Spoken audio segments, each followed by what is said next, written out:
Bonjour et bienvenue dans cette nouvelle vidéo support de formation Excel où nous allons réviser Power Pivot. Vous pouvez télécharger les fichiers dont nous avons besoin dans un lien qui se trouvera sous la vidéo. Vous dézippez parce que c'est une archive et vous aurez deux documents, chambre d'hôte et département région. Alors, cette vidéo est destinée en priorité aux personnes qui ont déjà eu la formation Power Pivot. Maintenant, si vous voulez découvrir Power Pivot, c'est pas forcément le support adéquat, mais vous pouvez toujours faire la vidéo et suivre les manipulations. Alors, on se souvient quel est l'intérêt de Power Pivot. Il y a plusieurs intérêts. Petit 1, ça évite de faire des recherches verticales ou des index équives afin de croiser des tableaux. Petit 2, ça va calculer bien plus rapidement qu'Excel des gros volumes de données. Petit 3, nous ne sommes plus limités à 1 million de lignes pour le tableau. Voilà. Alors, pour la suite, il y a quelques fondamentaux à maîtriser. Il faut absolument maîtriser les tableaux croisés dynamiques, quelques fonctions telles que gauche, droite, fonction texte également, ça pourra aider. Fonction si, bien sûr, voilà. Le panel de fonctions assez courantes quand on travaille sur des extractions. Allez, je vous représente ces deux petits fichiers, surtout chambre d'hôte. On va commencer à travailler sur ce document. Vous avez deux feuilles, la feuille chambre d'hôte et la feuille extrait de client. Dans la première feuille, c'est une table de dimensions. Hein. Vous avez un ID de chambre d'hôte, un identifiant, une clé primaire, le nom de la chambre d'hôte, les adresses, on s'en fiche, les codes postaux au format texte, la ville, le tarif basse saison, touristique, le tarif appliqué en haute saison touristique, tout ça c'est en euros. Ensuite, le nombre de chambres que l'établissement possède et le nombre de personnes maximum pouvant être accueillies dans l'établissement. Il y a des chambres qui ont plusieurs lits, c'est pour ça qu'on peut accueillir pas mal de personnes. Et pour la suite, ici, vous avez plein d'options. Salle de bain privée, Wi-Fi, animaux acceptés, WC privé, fumeur, petit déjeuner inclus. Voilà. Dans la feuille suivante, vous avez le numéro des clients, et vous en avez en totalité 95 clients. Les noms, les prénoms, on s'en fiche. L'ID de la chambre d'hôte, là c'est une clé étrangère. La date d'arrivée de la personne, le nombre de nuitées pour lesquelles la personne est restée et le prix de la nuitée. Et enfin, sa satisfaction. La satisfaction est notée sur 5. 5, très satisfait. Si je prends l'exemple ici de l'ID client 3, il a utilisé la chambre d'hôte numéro 10, c'est-à-dire la planche tordue, 19 100 Bussac-sur-Charente. Tarif bas 50, tarif haut 85. Il a payé 85 €, donc il était en haute saison touristique et il est resté 3 nuits. Pour connaître la facture, il faudrait faire 3 fois 85. Par contre, il n'a pas du tout été satisfait. 1. OK? Voilà. Alors, on aimerait par exemple connaître la satisfaction moyenne par chambre d'hôte. Les chambres d'hôte sont identifiables par la clé primaire ID chambre d'hôte de 1 à 14. Et ici, dans extrait de client, 1 et 14 se répètent sur toute la hauteur du tableau. Eh bien, nous, ce que l'on aimerait, c'est avoir le MUSE et dans la colonne suivante, la moyenne des satisfactions. Eh bien, je ne peux pas faire ça en un tableau. Là, je n'ai pas le MUSE, j'ai l'ID. Donc, qu'est-ce qu'il faudrait que je fasse? Je me mette à côté, je fasse une recherche verticale qui aille interroger la valeur cherchée 10 dans cette matrice-là. OK. Et j'afficherai la deuxième colonne, etc., etc. Bref, faire des recherches verticales ici. Power Pivot va nous éviter de faire tout ce tralala et va permettre surtout de générer les calculs beaucoup plus rapidement. Alors, on se souvient que pour démarrer correctement Power Pivot, il faut qu'on mette nos deux extractions sous forme de tableau. Allez, en effet, on le fait. Je clique n'importe où dans le premier tableau. Je suis dans Accueil, Mettre sous forme de tableau. Je choisis un tableau, n'importe lequel, celui-ci. Où se trouvent les données? C'est bon. Je fais OK. Là, je mets un nom à mon tableau.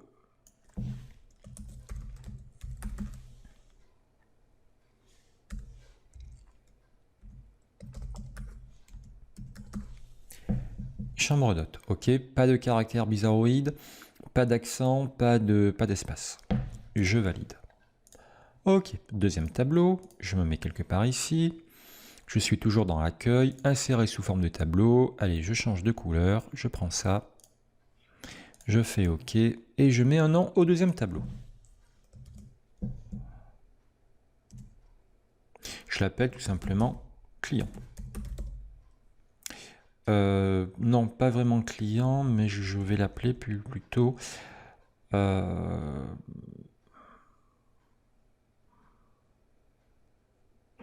allez, ici, je l'appelle client. Clientèle. Voilà. Non, je l'appelais client tout simplement. Allez, c'est bon. Maintenant, j'aimerais mettre ces deux tableaux dans mon Power Pivot. Hop, Power Pivot est là. Alors là, je suis avec Excel 2016, Power Pivot est natif. Si par contre vous êtes avec la version 2013, il faut que vous activiez Power Pivot. Fichier, Options, Complément. Dans Complément, ici, vous prendrez Complément comme, vous ferez Atteindre et Power Pivot sera à cocher. Là, tout est déjà coché.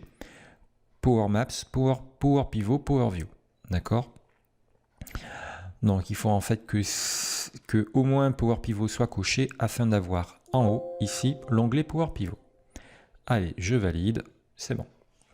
Donc, dans Power Pivot, je me mets quelque part dans le tableau, n'importe où, ajouter au modèle de données. Voilà, ça va prendre quelques secondes pour créer le cube. Ok, donc là j'ai vraiment ma fenêtre Power Pivot qui est distincte de la fenêtre d'Excel. Hein. Alt Tab nous fait passer entre les deux. Alt Tab, Alt Tab. Ok. Le cube, la notion de Power Pivot, le fichier Power Pivot est inclus dans le fichier XLSX de départ. Donc là, il n'y a pas de souci. Il n'y a pas deux fichiers, il y a deux fenêtres, mais il n'y a qu'un seul fichier. Je retrouve en bas à gauche les onglets de mes tables, Power Pivot, de mon modèle de données. J'ai chambre d'hôte, il y a une petite chaînette, ce qui signifie que c'est une table liée, car j'ai fait appel à une table qui se trouve dans le même fichier que mon cube. Voilà. Je retrouve ici tout ça. Hein, il n'y a pas de problème. Tout a été entièrement retrouvé. Allez, Alt Tab, je suis à nouveau dans Excel, je me mets sur Extrait de client, je clique dans le tableau, numéro 2, Ajouter au modèle, et hop, voilà. Ok. Alors, je retrouve exactement la même chose. On va personnaliser un petit peu tout ça quand même. Je prends date d'arrivée, je prends le champ date d'arrivée. Ici, type de format, date. Format, je vais prendre uniquement que les dates. Voilà. Le prix des nuitées, c'est pareil. Format, devise. Voilà. Et dans chambre d'hôte, je vais faire pareil. Je vais prendre tout ça. Devise. OK. Un petit coup de CTRL S éventuellement. Alors, si vous faites CTRL S à partir de la fenêtre Power Pivot, il faut savoir que ça va vous amener directement dans Excel. OK. Voilà. Si vous fermez la fenêtre Power Pivot, ce qui peut arriver, hein, là je ferme la fenêtre Power Pivot, vous pouvez la retrouver ici dans l'onglet Power Pivot en cliquant sur Gérer. et vous avez retrouvé votre fenêtre. Parfait. Alors, nous voulons donc avoir la moyenne des satisfactions par chambre d'hôte. Il nous faut faire une liaison sur ces deux tableaux. La liaison, c'est ID chambre d'hôte. Ici, c'est une clé primaire. Ici, c'est une clé étrangère. Pas de souci, je suis dans ma fenêtre Power Pivot, je suis bien dans Accueil. De vue de données, je vais passer à la vue de diagramme. Ok, j'ai ma vue de diagramme qui est là. ID chambre d'hôte qui est là, je vais le lier à ID chambre d'hôte qui est là. Automatiquement, il va trouver le champ où il y a des doublons, c'est-à-dire ici. Et il fera bien la liaison de 1 à plusieurs. Si vous êtes dans Excel 2013, vous n'aurez pas le 1, vous n'aurez pas le petit astérix. À la place du 1, vous aurez une flèche. Et à la place de l'astérix, du plusieurs, vous aurez un petit cercle. Voilà, il faut le savoir que c'est comme ça. La liaison également ne va pas lier spécifiquement ces champs du point de vue visuel. Vous voyez, hein, ça atterrit ici, ça atterrit en fait au milieu de la hauteur de la table, de la fenêtre de la table. Donc c'est pas tip top du point de vue compréhension. Par contre, si vous laissez la souris dessus, uniquement au survol de la souris, la liaison vous montre quels champs sont liés. Ok? Voilà. Allez, maintenant que j'ai fait ça, je peux aller dans Vue de données. J'observe que ici, la clé étrangère a un petit icône et on me dit que c'est associé à la colonne ID. Et dans la chambre d'hôte, j'ai effectivement ici encore un petit pictogramme qui me dit associé à la colonne ID de la table client. Ok. Donc à partir de là, on va enfin pouvoir créer un TCD, un tableau croisé dynamique. Hop, TCD, nouvelle feuille de calcul naturellement, je valide. J'ai ma feuille de calcul 1 que je vais renommer analyse par exemple. Et j'ai ici, dans la partie droite, les deux tables que j'ai ajoutées à mon modèle de données. Donc moi, je voulais du client... je voulais de la chambre d'hôte, le nom de la chambre d'hôte, que je coche. Toc. Et je voulais la moyenne des satisfactions. Donc dans la table client, j'ai la satisfaction que je vais mettre ici, en somme. Et là, pour l'instant, j'ai la somme des satisfactions. C'est pas top. Moi, ce que je voulais, c'est la moyenne. Alors, qu'est-ce qu'on faisait avant, traditionnellement, dans les TCD? Eh bien, de là, je passais à paramètres et j'allais dans moyenne. Je faisais format, je faisais nombre, une décimale, OK et OK. Et là, j'ai la moyenne. Quand on est dans du Power Pivot, on peut tout à fait correctement rester sur ce modèle de fonctionnement. Mais il y a mieux. Il y a mieux, il y a plus intéressant, parce qu'on n'oublie pas que le modèle de données, on le fait pour ensuite sortir plein d'indicateurs, plein de TCD ou plein de graphiques.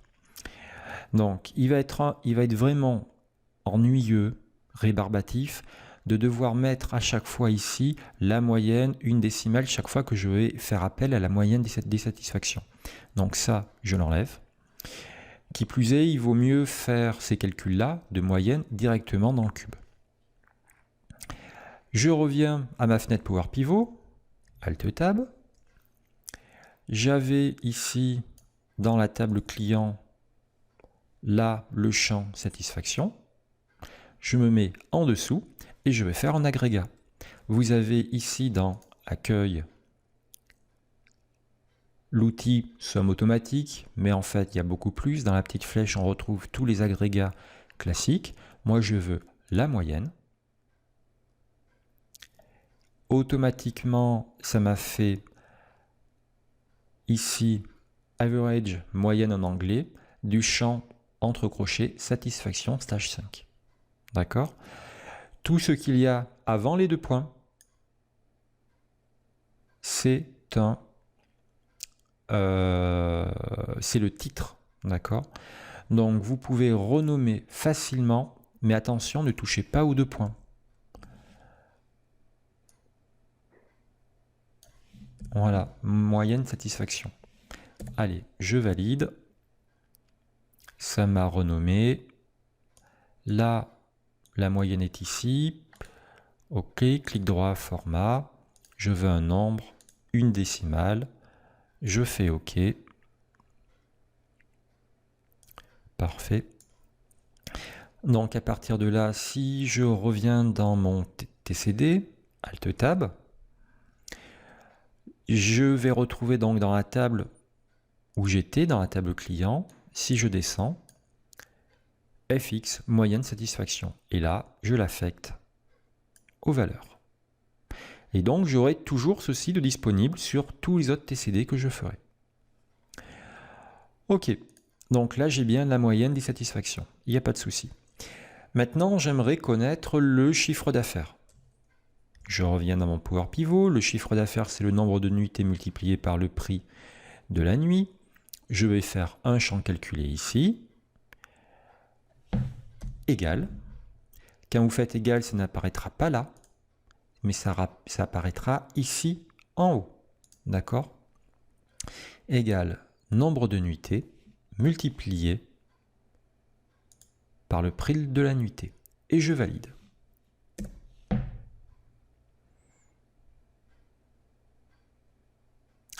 Parfait.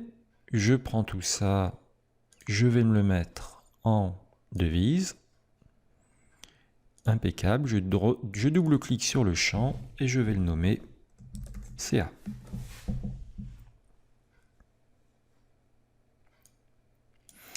Parfait. À partir de là, je reviens Alt Tab dans mon tableau croisé et dans Client, CA est maintenant disponible. Impeccable, donc CA, je vais le rajouter à la suite. J'ai bien pour chaque chambre d'hôte la moyenne des satisfactions et le CA. Maintenant, j'aimerais dans un second tableau croisé, ici, avoir le nombre de locations par région. Alors, je n'ai pas la notion de région dans mes tableaux. Hormis le code postal ici, hormis le code postal des chambres d'hôtes. Et j'ai ici une feuille, un classeur Excel, département région, pour lequel j'ai bien l'ID du département et la région d'associé. Donc ce que l'on va faire, c'est que ce tableau-là, on va l'importer dans notre modèle de données. C'est une feuille annexe. Et ensuite, on viendra extraire les 2 premiers caractères du code postal afin de les lier à cette nouvelle table et qui nous sortira donc les régions de chaque chambre d'hôte. Allez, je reviens. Ben, je suis déjà là dans. Non, pardon. Hop, il faut que je trouve la bonne fenêtre. Donc, je reviens dans mon Power Pivot. Il faut que j'aille il faut que j'aille rajouter à mon modèle de données l'autre fichier. Donc, à partir de accueil, je vais faire à partir d'autres sources. Là, j'ai plein d'assistants possibles. Moi, je vais prendre fichier Excel suivant. Là, il faut que j'aille le pointer. Parcourir, bureau, Power Pivot. Alors, vous pointez ce qu'il vous faut. Hein. Département, région, ouvrir. Là, c'est mal fichu. Il faut bien se mettre ici, sur la case, pour cocher. Allez, on fait suivant. Qu'est-ce qu'on veut importer? Département, région, il n'y a que ça. Je fais terminer. 95 lignes transférées, tant mieux. Je fais fermer. Parfait. Donc, j'ai bien récupéré les départements, les régions et les ID qui sont au format texte. OK? Allez, maintenant, toujours dans chambre d'hôte. Je reviens dans chambre d'hôte. Il faut que je sorte le numéro du département du code postal. Je me mets à la suite. Ajouter une colonne. Et là, je vais tout simplement faire un petit coup de gauche. Alors, pour vous montrer quelques différences de fonctions, je vais taper dans FX. Vous allez voir ici que vous n'avez pas toutes les mêmes fonctions que dans Excel, hein, ni l'écriture n'est pas non plus forcément la même. Le nom de la formule n'est pas forcément la même. Si je vais dans Texte, eh bien, je vais retrouver la fonction left, gauche en anglais, tout simplement. Je fais OK. Il me demande quoi? Eh bien, je vais lui dire le code postal, point virgule, 2. Ah, qu'est-ce qu'il me fait?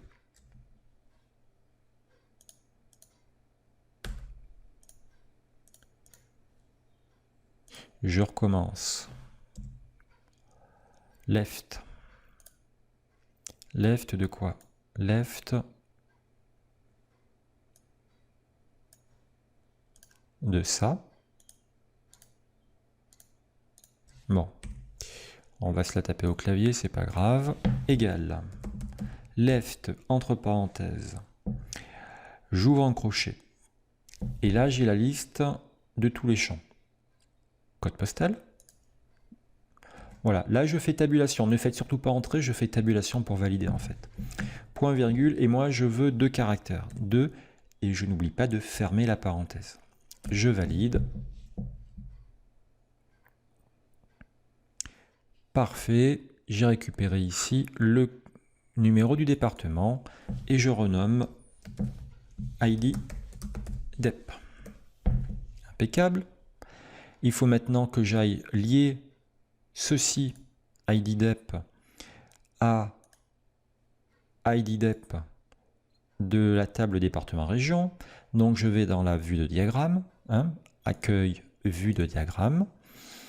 Chambre d'hôte est là. Tout à fait en bas, j'ai ID DEP que je vais relier ici à ID DEP. Hop et hop. Voilà. Et on a bien notre liaison de 1 à plusieurs. Je reviens en vue de données. Je veux faire un nouveau tableau croisé dynamique. Donc, je tape n'importe où. Alors que je sois dans n'importe quelle table, peu importe. Hein. Tableau croisé dynamique. Feuille de calcul existante. Je clique ici. Je vais me mettre sur analyse. Et je vais me mettre là, par exemple. Je fais OK. Je fais OK. J'aimerais, et là vous voyez que on obtient les 3 éléments de les 3 tables de notre modèle de données.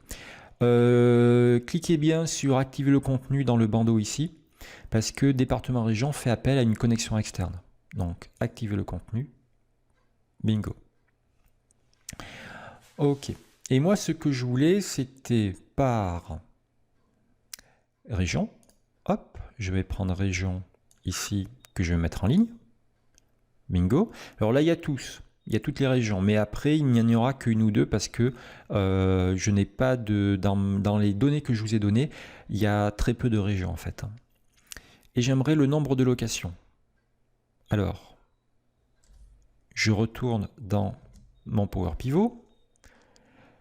Je vais dans Client. Ah non, non, ce qu'on voulait, c'était le nombre... le nombre... si, on va rester sur le nombre de locations. Sur le nombre de locations. Allez. Donc, je me mets sur Client. Là, ce sont les ID clients. Je me mets en bas. Et en fait, je veux le comptage des valeurs. Et ça va m'afficher nombre distinct de ID client discount. Donc là, je vais faire NB. Je renomme tout ça NB client. Je valide. Logiquement, il y en a 95. Si j'élargis, il m'a bien trouvé 95.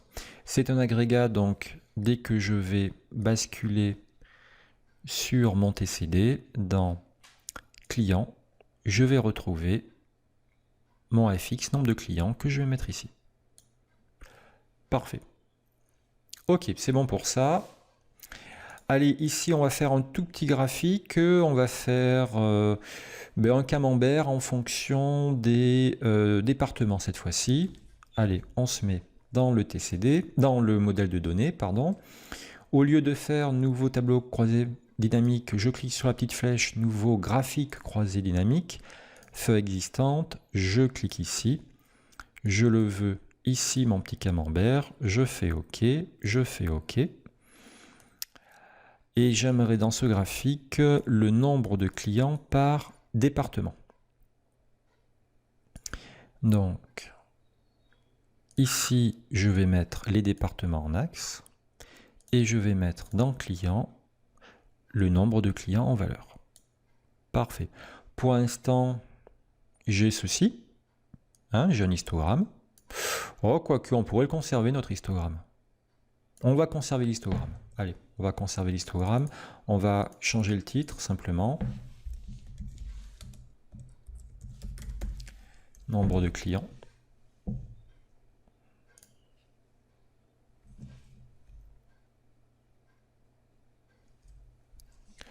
Ok.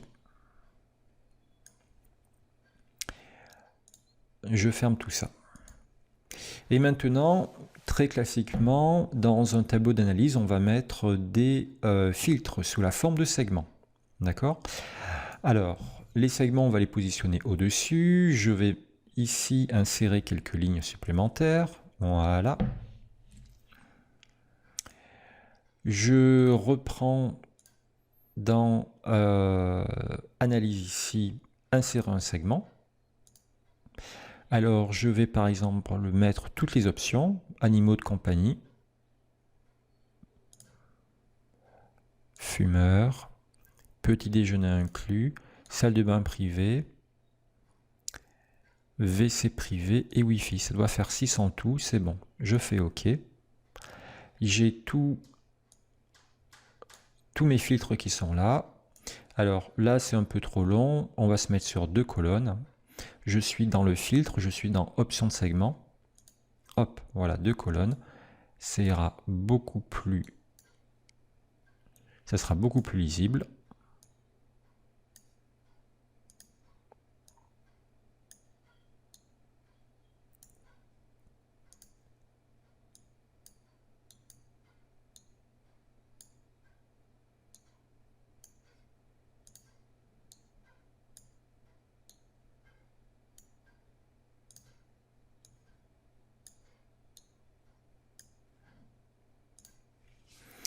Ok, donc à partir de là,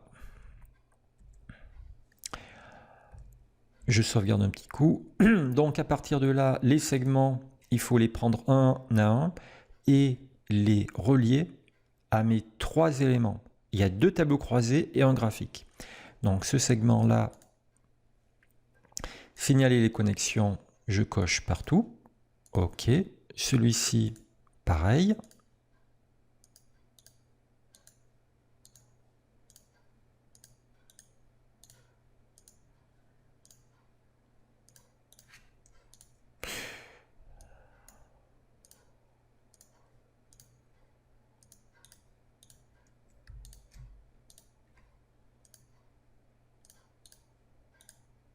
Parfait. Allez, bah écoutez, à partir de là, on va pouvoir... Je vais les rapprocher un petit peu plus. Voilà. À partir de là, on va pouvoir utiliser donc ces segments. Par exemple, je ne veux que analyser les chambres d'hôtes qui ont un petit déjeuner inclus. Donc petit déjeuner, je me mets sur vrai. Parfait.